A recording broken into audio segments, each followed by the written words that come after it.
Kadur jong pi, kitin jong pi ngam laban klep tawang kloi shanga haki jingduwai ngakot yapi manla kapor baro kawei ngalapu hafi namar bapide ipirte jonga Tang Shi Sngi Vidon Batnga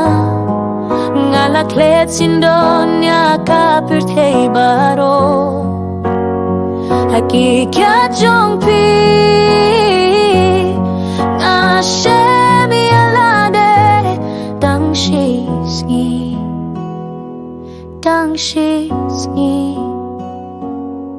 Ka jingwan jong pi kalong kaba pyni Kapirte baro kabiha ka jingieit jong pi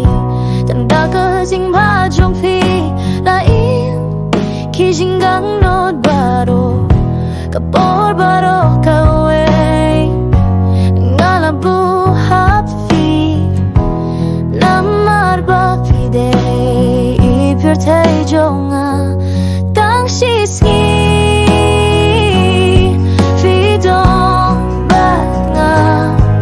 Ngalaklet sindon na kapirte baro Hakikat jong pi Nga shem lada Tang Shi Sngi Tang Shi Sngi